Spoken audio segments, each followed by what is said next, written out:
warahmatullahi wabarakatuh. Semangat pagi. Waalaikumsalam warahmatullahi wabarakatuh. Semangat pagi. Yes. Ini bintang tamunya. Waduh, narasumbernya ini heboh. Alhamdulillah. Iya. This is myself. My Oke. own character. Alhamdulillah Oma, luar biasa kesempatan buat aku Oma. Terima kasih Oma telah memberikan aku kesempatan nih. Yang awalnya aku cuma lihat di depan komputer. Aduh, kapan ya aku bisa ngobrol sama Oma? Enggak, sebenarnya itu sudah terpikirkan gitu loh. Mau manggil Mas Ilma, mau manggil Mas Irfan, mau manggil siapa-siapa. Cuman kan kita memang bertahap. Karena saking banyaknya orang-orang sukses ini loh. Masya Allah. Yang perlu dipanggil ke podcastnya Oma. Masya Allah, luar biasa. Nah ini teman-teman ya, penonton podcastnya Oma Hani Wijayanti. Sekarang kedatangan tamu laki-laki yang sangat ganteng sekali ini, namanya Mas Ilma. Kenalan Mas, namanya Mas. Halo, assalamualaikum teman-teman. Nama saya Ilma Alfanaim. Kaya apa bae ya? Ilma Alnaim. Ilma Alfanaim. Oh, Ilma Alfanaim itu ada artinya enggak? Ada. Ada. Ada. Apa itu? Ilma itu ilmu. Oh, Ilma itu ilmu terus. Alfa dari kata alfun. Alfun. Alfon itu apa? 1000. Oh, 1000 terus. Naim orang yang tidur. Orang yang tidur. Iya ini. Gak. Naim itu apa dari salah satu nama surga. Surga. Jannatun Naim. Oh, gitu. Kalau setahu Oma, Alfa itu yang pertama, satu-satunya. Bener nggak sih? Yeah. Kalau karena Oma kan tadinya orang Kristen ya. Jadi kan ada kata-kata alfa omega gitu. Oh ya, Nah, benar. Gitu. Jadi tak pikir ini tadi yang terlintas alfa itu yang pertama, ternyata tadi malah 1000 ya. Iya. Kalau misalkan diartikan satu juga bisa. Kan anak barep. Oh gitu ya. Iya. Ya bener ding. Mungkin tujuan orang tua gitu. Alfa dari anak barep tadi ya. Boleh. Bisa. Apapun artinya, yang penting ya. Yang penting jadi orang sesukses ini sekarang. Amin ya rabbal Pengangguran alamin. sukses ya Mas. Masa pengangguran sukses? Nah, iya dong, pengangguran sukses. Oh gitu ya? Iya. Oke lah, siap. Kata-kata orang sukses itu, kalau kita sudah di tahap nganggur, itu artinya kita sudah sukses. Oh ya, seperti yang disampaikan di Tung Desemwaringin Final betul. Revolution, Financial Revolution. Betul. Iya, Gitu. betul sekali. Okay. Jadi kalau sudah nganggur, tapi sudah freedom, ya itulah namanya orang sukses. Alhamdulillah Oma. Mas Ilma ini orang mana aslinya? Aslinya dari Boyolali. Oh aslinya Boyolali, sama dengan Mas Bima ini. Oh iya. Videografer saya orang Boyolali. Masya Allah. Iya. Pantesan ya ganteng, orang Boyolali ganteng-ganteng ya. Kebanyakan susun. Nah terus jadi Mas Ilma dulu sebelum di bisnis NASA ngapain Mas? Waduh, ini kalau cerita ini mau cerita yang lebih lama atau cerita yang lebih pendek? Ceritanya yang padat tapi mengena. Waduh, apa ya gini. Alhamdulillah teman-teman luar biasa dahsyat ya. Beruntung kita semua itu di bisnis NASA. Ya. Jadi kalau kita bergabung di bisnis NASA itu tidak mengenal kata rugi. Serius ini, Mak. Iya, Po. Iya. Tidak mengenal kata rugi. Bahkan tidak rugi. Tidak untungnya adanya untung dan untung. Nah, ini harus dimasukkan ke mindset itu. Wah, iya. Alhamdulillah gini. Kalau ditanya saya sebelum di NASA itu, ini yang lebih menarik malah mungkin satu langkah lebih jauh. Sebelumnya itu saya perantauan di Jogja. Oh, jadi dari Boyolali merantau ke Jogja gitu ya? Lulus SMA, saya merantau di Jogja. Niatnya ya memang cari kerja, ya. Tapi ibu saya suruh kuliah, oke kuliah. Tapi karena kondisi, ya kan, kondisi ekonomi tidak memungkinkan, ya waktu itu nunggu masjid saya tuh. marbot. Oh, gitu. Iya. Jadi kuliah terus Nunggu masjid. Nunggu masjid aja untuk tidur sehari-harinya di Iya. masjid. Untuk tidur sehari-harinya di masjid. Saya itu tipenya pekerja keras. Jadi walaupun saya kuliah ya nyambi di masjid itu baik-baik saja. Oh, gitu. Karena memang tipe saya itu memang suka bekerja Betul. dari kecil. Ya.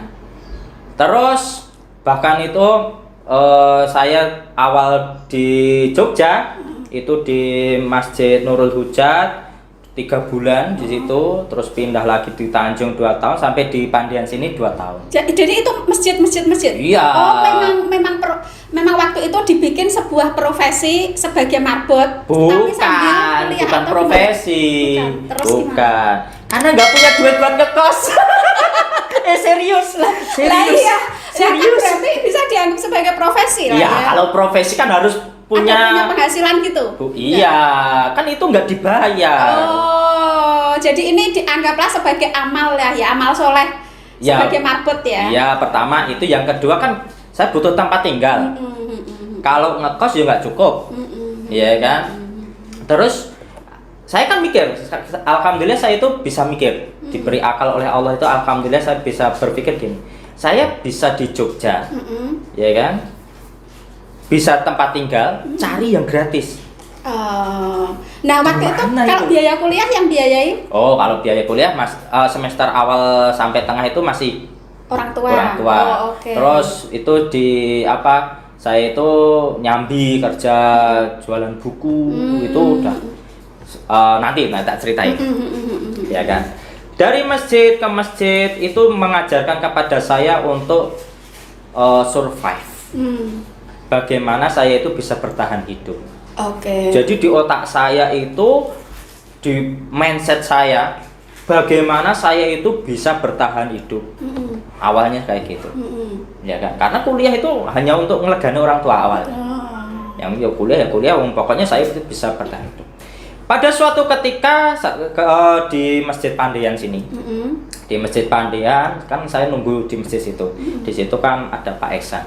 Waktu itu ketemu pertama kalinya Pak Ihsan ya? Diajak sama Mas Irfan, upline saya. Oh, Gitu. diajak sama Mas Irfan. Iya, ngajaknya gampang banget, Wong. Mah, mau nggak bisnis? Oke, belajar bisnis online. Yang namanya Ilma itu kan suka bekerja. Ditawarin langsung. Wah iya. Les. Iya. Di situ ada uang, pokoknya ambil. Oke. Iya kan, pokoknya ada peluang penghasilan ambil. Maulah Mas, wong aku aja butuh penghasilan kok. Iya kan. Lah waktu itu saya sudah bekerja di, ini nyebut perusahaan nggak apa-apa? Ya enggak apa-apa. Oh ya, waktu Silakan. itu saya bekerja di itu Mangrove Digital Printing. Halo Pak Kiki, Pak Ferry. Saya karyawannya Bapak. Iya, kerja di itu. Dan kerjanya itu saya jadi karena saya itu di bagian engineering, di bagian mesin ya kan, cetak mencetak. Itu kan jatahnya cuma satu. Jadi satu shift satu orang. Satu shift satu orang. Nah, setiap minggu itu kan ada kerjaan. Ada yang libur. Pasti gitu. kan Nah, liburnya pasti. kan gantian. Oh, oke. Otomatis saya itu harus mengganti itu nutup yang shiftnya shiftnya. Akhirnya shiftnya double. Pada kerjanya itu 9 jam. Wow. 2 shift 18 jam. 18 jam. Baik-baik saja. Karena memang itu memang pekerja keras. Oke. Pekerja keras. Ya kan? Bahkan nggak tanggung-tanggung. Kan misalkan hari hari Sabtu dari pagi sampai jam 1 malam. Tidurnya di percetakan. Lanjut paginya sampai sore. Itu setiap minggu selama setahun. Wah. Lah, kok ditawari peluang bisnis NASA yang begitu mudah? Ya kan, waktu itu memang online ya, tapi kan Pak Iksan itu ini mah.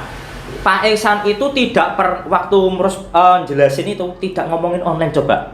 Iming-imingnya aja cuma belajar bisnis online. Oh, gitu.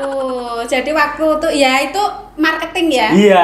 Mas Irfan cuma ngajak, mau nggak belajar? Tapi dari jam 8 sampai jam 11 atau jam 11 atau jam 10 saya lupa itu ngomongin paket info itu, Mas. Oh, jadi jelasin paket info itu dari satu pertemuan itu? Enggak semua. Lah, Cuma masih mana? Cuma menjelaskan potensi bisnis. Oh. Tapi nggak nyebutin NASA. Oh, gitu. Iya. Jadi potensi bisnisnya tapi nggak ngerti bisnisnya apa. Apa? Oh, oke. Keren nggak? Nah, tapi tetap tertarik. Loh, karena saya punya itu. Oke. Punya basic Pekerja keras lah ya. Iya kan, ada peluang bisnis ambil. Nah, ini teman-teman ini satu itu apa istilahnya pelajaran. Ya kan, kita cari orang yang itu aja, yang pokoknya gampang kayak gitu. Pak Isan tuh nggak jelasin bisnis NASA, nggak jelasin nama NASA itu malah nggak. Cuma kalau kita itu pengen bisnis yang peluangnya apa luar biasa, miliaran mungkin, yang modalnya kecil, wow, fleksibel, tidak terikat waktu, tidak kerja untuk atasan. Ini nih yang saya cari nih. Tawaran yang menggiurkan Iya, ya. ini nih. Langsung saya kerja loh. Mungkin kan berarti 18 ditambah 9 jam. Lah ya toh. Iya kan? 27 jam artinya kan? 27 jam gajinya belum bisa mencukupi. Belum itu.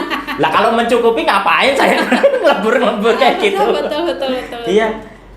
Itu kok ini ada potensi luar biasa ini. Wah, ini cocok ini. Endingnya cuma kayak gini Pak Isan. Ya, kalau mau lanjut belajar ya besok ke rumah saya. Oh. Oke. Karena saya memang tertarik banget ini cocok ini dengan bisnis saya. Akhirnya Pak siangnya itu saya ke Pak Iksan. Pak, melanjutkan yang kemarin Pak. Sebetulnya Pak Iksan itu bisnis apa? Ya nih pengen ngerti bisnisku itu tanya adminku aja. Pijet. Dengan sangat mudahnya sama ya. Mbak Devi waktu itu. Oh, waktu itu sama Mbak Devi. Iya, tanya ini apa produknya apa kayak gitu, tertarik. Mudah banget. Caranya menprospek gitu ya, Iya. semudah itu. Semudah itu. Nah, Luar biasa. terus tetap memutuskan untuk gabung. Mutusin karena aku melihat potensi ini memang yang aku cari. Iya kan? Lah saya kan udah nggak, lah ini yang menjadi macan saya Om. Kalau saya ingat macan saya itu pertama, saya itu kan dari istilahnya SMA itu sudah merantau, sudah tidur di masjid-masjid. Oh, dari SMA. Dari SMA itu memang sudah seperti itu. Iya. Oke. Dari SMA lanjut kuliah. Jadi saya itu yang mendidik aku itu kan istilahnya masyarakat. Istilahnya ya orang tua pasti ada andil, tapi kan karena hidup langsung berbaur di masyarakat, itu kan tahu kerasnya bermasyarakat lagi istilahnya kan. Iya kan? Lah, terus saya mikir gini, saya harus butuh perubahan. Saya kan juga pengen nikah, saya juga pengen punya rumah, saya juga pengen punya mobil, ya saya pengen haji dan lain sebagainya, banyak sekali pengenan.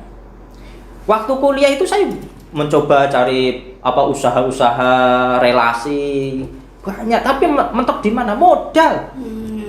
Biasanya bisnis-bisnis itu memang modal ya. Iya. Waktu itu, jadi wah saya harus berubah. Saya nggak mau hidup seperti ini. Saya nggak mau. Saya harus lebih baik lagi. Saya harus lebih baik lagi. Ya kan? Ditambah lagi nyon ngapunten Oma. Waktu itu memang orang tua saya itu nyon ngapun broken home. Oh, oke. Gitu.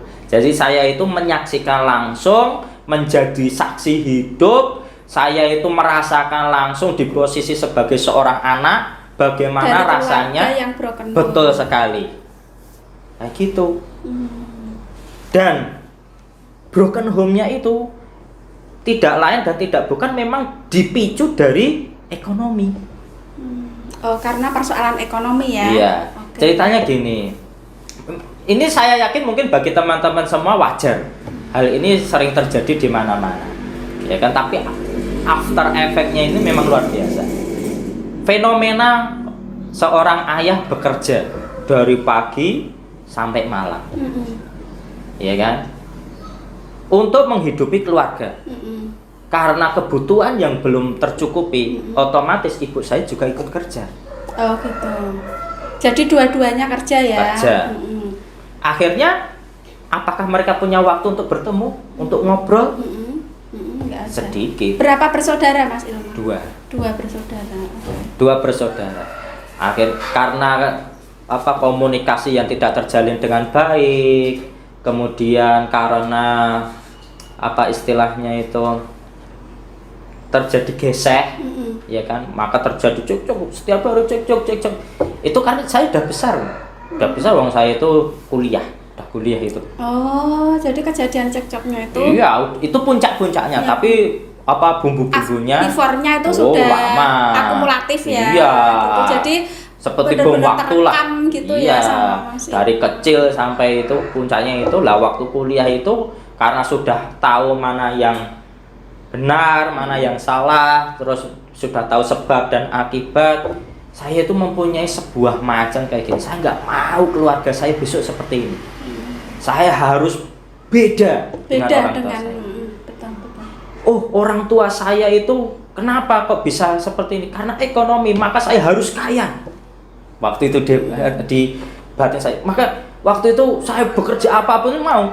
Lah kok tahu ada potensi ini luar biasa dasar, Masya Allah, saya itu pokoknya harus ini. Pokoknya harus ini gabung. luar biasa ini. Nah, saya harus sukses, bukan hanya gabung. Saya harus sukses di sini. Kalau ditanya saya kalau nggak kerja di sini, nggak kerja di NASA, mau kerja di apa? Nggak ada pilihan. Sudah nggak ada pilihan lagi. Mau kerja apa? Mau jadi buruh lagi? Buruh di mana? Penghasilan di Jogja UMR berapa? 1,5 doang. Betul. Jadi ibaratnya waktu itu sudah memikirkan bahwa bisnis ini patut diperjuangkan gitu. Iya. Ya? Ini saya yakin ini bisnis yang akan bisa mengubah hidup saya. Masya Allah. Dan ternyata sekarang terbukti ya Mas. Alhamdulillah. Nah, luar biasa. Jadi ini perjalanan hidupnya Mas Ilma ini, Oma sudah sedikit banyak bisa ikut merasakan ya, karena Oma bukan dari keluarga, kalau ayah ibu harmonis, alhamdulillah ya, sampai kakek nenek pun harmonis semua. Di keluarga Oma tidak ada ceritanya yang broken home, nggak ada. Tetapi ternyata diawali dari Oma sendiri. Gitu loh. Jadi Oma ini membuat sejarah broken home untuk anak-anak Oma. Masya Allah. Jadi memahami gitu loh situasi dan Oma harap. Kalau Oma kan dari sisi orang tua. Dari sisi orang tuanya. Nah, tetapi kalau dulu persoalannya Oma beda, bukan persoalan ekonomi. Tapi persoalan yang sangat beda sekali. Gitu. Nah, jadi mungkin saya juga, Oma ini sangat berharap sekali nanti anak-anak Oma itu juga nonton ini loh, ada Mas Ilma yang dari keluarga broken home tapi bisa sukses ini, mengambil pelajaran gitu kan, tidak menyalahkan keadaan. Betul sekali. Untuk teman-teman semuanya yang mungkin punya latar belakang yang sama, untuk sukses itu tidak dipengaruhi oleh latar belakang apapun. Betul. Serius ini, tidak dipengaruhi oleh latar belakang apapun, tapi cuma dari mindset kita, pola pikir kita. Kalau pola pikir saya waktu itu, saya kan nggak mau istilahnya kan gini, wah saya ini ada macan atau ada anjing yang ngejar, kan saya nggak berdiam diri, saya harus lari. Betul. Iya kan, apapun yang terjadi saya harus lari, menyelamatkan diri. Nah, saya alhamdulillah itu karena ya mungkin tadi dididik oleh masyarakat langsung, tahu itu ya mungkin saya bisa berpikir seperti itu. Wah, ini saya harus jauh lebih baik dari orang tua saya, maka ini harus sukses. Pernah juga saya sempat mau putus asa di NASA. Itu pas proses berapa bulan gabung? Waktu ada titik jenuhnya itu loh. Titik putus asanya itu kan. Ini cerita ini. Aduh, aku orang nangis. Gak nangis ya, ketawa, senyum. Gini, waktu itu gini ceritanya. Jadi waktu mau waktu itu berawal ya mungkin sudah mentok, ya kan? Karena waktu itu cuma diajarin jualan, ya kan? Oh, waktu itu tidak berjalan secara sistem ya. Betul. Jualan, oke. Penghasilannya mentok. aktif income itu iya, terbatas. pastilah. Ya. Kalau teman-teman yang generasi out itu pasti pernah merasakan biokuantum. Terus presentasi kristal lah itu saya Iya. generasi itu. Saya juga generasi.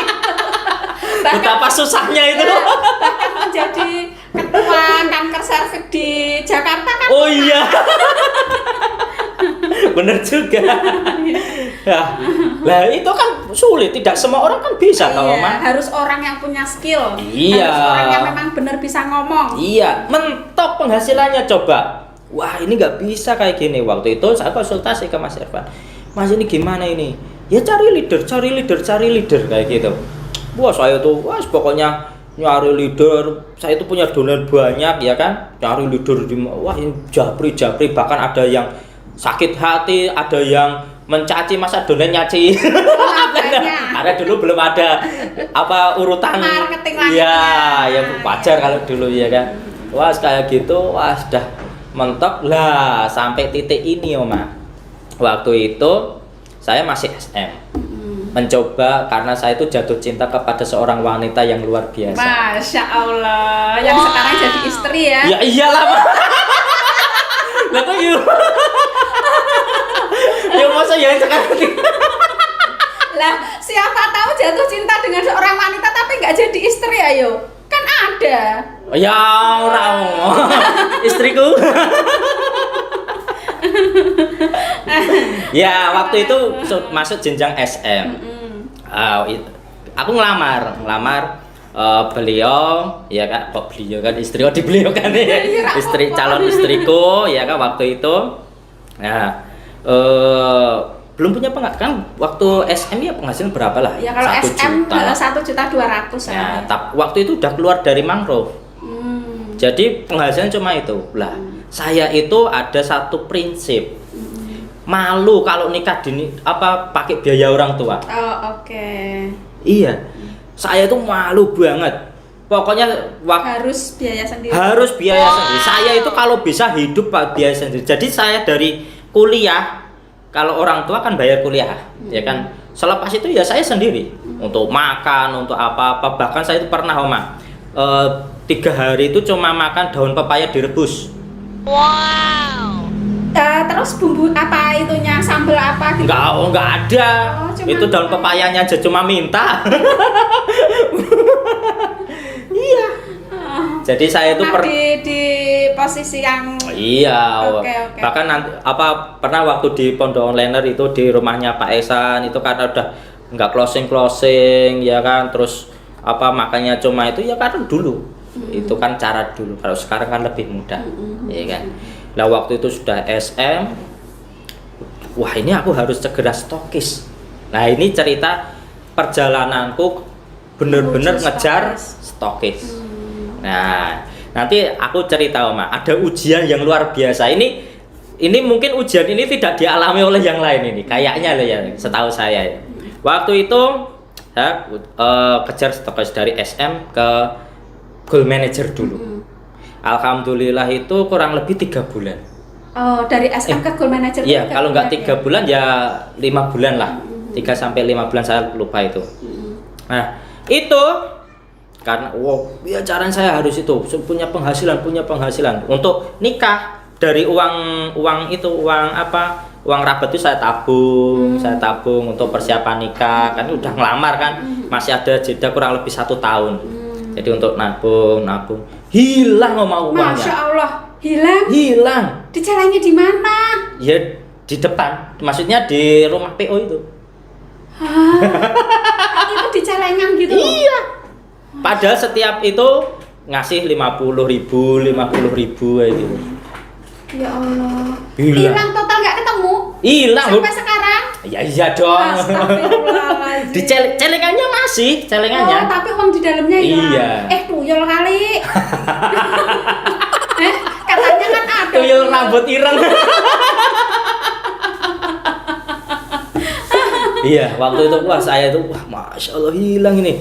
Wah ini gimana ini? Berarti kan saya bener-bener no modal sama sekali. Iya. Padahal itu sudah jadi prinsip, saya itu malu kalau minta orang tua. Kalau sudah jadi prinsip itu kan iya, betul. gimana ya, kalau wis mentok banget itu. Makanya waktu itu saya bener-bener luar biasa dahsyat, wis pokoknya itu akhirnya sampai GM. GM 3 bulan ngajuin itu stokis. Modalnya untuk belanja stokis? Hah? Modalnya untuk belanja stokis? Belum, nanti modal itu nanti. Ini ada cerita yang lucu lagi nih. Nggak dipanggil-panggil sama Pak Gun. Oh, sudah pengajuan nggak dipanggil-panggil? Iya. Tahu nggak alasannya apa? Kenapa? Ditelepon sama Pak Gun. Halo, Mas Ilma. Untuk Mas Ilma, untuk syarat jadi stokis harus pel manager dulu ya. Hah? Oh, gitu. Bayangin coba. Padahal, udah mau nikah, butuh uang, karena penghasilan paling yang diharap-harapkan dari stokis, dipending lagi suruh PM dulu. Padahal GM-nya nggak tanggung-tanggung loh saya. GM saya 13, 17. Iya. Oh, 13.000, 17.000 harusnya kan sudah qualified lah. Iyalah, sudah qualified, jaringan udah qualified. Harus PM dulu coba. Kenapa ya waktu itu? Wah, ya nggak tahu lah itu. Nah, nanti tak ada alasannya. Ada alasannya waktu itu. Lah, oke lah. Wah, nggak bisa wong hak Hak prerogatif itu kan dari perusahaan. Oke, Pak, siap. Saya kejar Mas Irfan, gimana caranya saya harus PM? Mas Irfan, saya harus PM, pokoknya harus PM. Kejar stokis. Oke. Alhamdulillah. Lah ini lucu lagi, ujian belum selesai ini. Biasa emang kalau mau naik kelas gitu. Iya. Ujian. Nah, ini ada lagi. 2 bulan. 2 bulan udah itu 19.700-an atau apa 9.600 berapa. Pokoknya masih kurang 300-an itu. Kurang 300 poin saja ya. 300 poin. Lah, waktu itu yang ngecek poin itu terlambat. Tanggal 12. Ya kan? Lah, waktu itu Mas Irfan yang ngecek. "Ma, poinmu kurang." Gitu. "Oh iya, Pak, kurang piro? 300-an." "Ya nek ditutup." Lah, waktu itu nutupnya Mas Irfan habis maghrib. Oh, telat. Ya mungkin biasanya sih nggak telat. Biasanya Mas Irfan itu kan nggak telat. Jam 12. Iya, tapi itu nggak dimasukkan. Wah, saya udah berharap. Oh ya Allah. Wah. Padahal itu nggak akumulatif ya. Bukan dong. Nah, iya, PM kan bukan PM-nya akumulatif. kalau manajer ke atas kan sudah nggak akumulatif. Waktu itu saya itu masih inget banget. Pulang dari Kebumen naik bus. Cek tanggal 20 kan? Cek tuh. Nggak jadi PM coba. Astagfirullah. Kurang 300 PV-nan. Aduh. Nangis saya tuh. Iya, aduh, itu. Wah, itu rasanya kayak tersayat. Masya Allah. Besok mau nikah itu, pokoknya ini wah. Tapi saya nggak bener-bener nangis. Saya nangis itu kenapa? Waktu itu Pak Ihsan pernah bilang gini, kita itu bersyukur. Ya. Kenapa kok kita pantas untuk bersyukur? Kamu itu sudah di posisi atas. Ya ya. Kan sudah jadi leader, sudah goal manager. Lihatlah downline-mu yang baru, yang mereka merintis Masih merangkak dan lain sebagainya. Nangis saya itu di bis kayak gitu. Ya, kok kurang bersyukur gitu ya, diingatkan ya. Iya, langsung. Okay. Oh iya, benar juga. Waktu itu ditambah lagi ada salah satu downline saya yang luar biasa dahsyat. Beliau menulis status di Facebook, "Terima kasih untuk Mas Ilma yang telah membimbing saya." Wah, langsung itu seg-segen di dalam bis saya. Tapi memang seorang apren itu bahagia rasanya ketika ilmu kita bermanfaat ya. Kemudian ada imbal balik downline yang mengucapkan rasa terima kasih aja. Betul, itu sudah ya Allah, udah kayak kita itu nyes gitu. Iya, beliau mengucapkan terima kasih, akhirnya saya bisa berpikir jernih. Wah iya ya, ngapain saya harus terus bersih? Ya udahlah, kalau kemarin kan cuma 300, kurang 300, sekarang bisalah kayak gitu. Ya alhamdulillah, bulan berikutnya udah pel manager. Sudah pel manager. Hari terus, Jumat dipanggil presentasi. Stokis terus jadi stokis. Iya. Dan itu presentasi apa nggak ada yang tahu. Saya jadi stokis, Pak Ihsan itu baru tahu 2 hari, Mas Irfan baru tahu 1 hari setelah itu. Jadi ini ibaratnya ibu melahirkan anak yang brojoli dewe.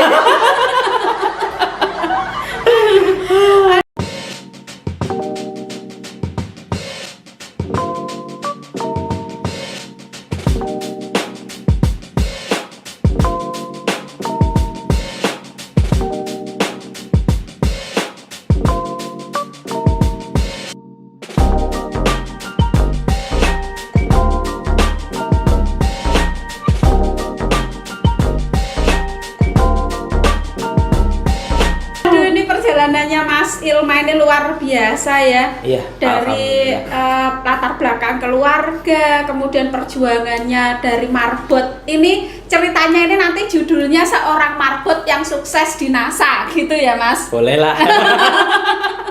Nah, Ya, terus boleh. sekarang ini Mas Gimana, Ilma gimana? sudah menikah ya Mas? Ya, alhamdulillah punya sudah menikah. putra putri. Alhamdulillah sudah punya putra putri, istri baru 1. Hati-hati loh ya, afirmasinya loh ya, ucapan adalah doa loh ya. Loh kan memang baru 1. Iya kan? Lah ya. Apa cukup 1? Oh, beda ya. Iya, tapi semoga satu aja ya. Ya, amin, pastilah gitu lah. Cukup kesetiaannya Satu untuk selamanya. istri. Nah. Istriku, I love you. Aduh, nah ini gini Mas. Ini sebenarnya kan percakapan kita itu sudah banyak pelajaran ya yang diambil dari iya. Mas Ilma. Iya. Apalagi Mas Ilma ini memang saya lihat karakter di dalam dirinya itu sudah karakter leader. Amin. Jadi apa yang keluar dari mulutnya, apa yang menjadi gestur tubuhnya itu benar-benar gestur yang leader gitu loh. Amin. Yang ngomong, yang ngajari setiap keluar kecap kata nasihat, ya toh? Insya Terus Allah, apa? amin. Memotivasi gitu loh. Insya Allah, Jadi insya setiap kata-katanya itu memotivasi. Dan ketika kita ngobrol ya Mas, kan kita beberapa kali ngobrol ya. Iya, Sebentar iya. ngobrolnya cuma 5 menit, 10 menit, itu pasti ada ilmu yang saya ambil dari Mas Ilma. Amin, amin, Gitu loh. amin. Jadi semoga Mas Ilma ini videonya ini sangat bermanfaat ya Mas ya. Ya. Kemudian pertemanan kita ini juga bermanfaat Amin, ya Mas. amin, Kemudian bisnisnya ini juga bermanfaat sampai jauh ke anak cucu, bisa diwariskan Pasti. orang-orang sekitar ya Mas. Yakin. Kita harus yakin. Jadi kuncinya tadi apa Mas? Quote-nya. Quote-nya pertama, untuk sukses butuh yang namanya impian. Nah, Tanpa impian selesai. oke, satu. Kita harus punya impian dulu. Yang kedua, kita harus tahu alasan kenapa kita mengimpikan itu. Oke. Itu Alasan itu kalau bahasanya Pak Isan macan. macan. Ya, oke. Iya, betul sekali kalau di bahasanya Pak Esan macan. Jadi Kemudian, saya itu kenapa harus sukses di NASA itu tahu dulu. alasannya apa? Alasannya apa? Oke. Kenapa? Iya kan? Terus Yang ketiga, yang ketiga, yakin. yakin bahwa kita bisa sukses ya. Ya, lah untuk keyakinan ini teman-teman semua memang butuh yang namanya ujian. Ya, butuh yang namanya ujian. Iya. Mau naik kelas. Iya, karena ini urusannya dari hati kalau keyakinan itu.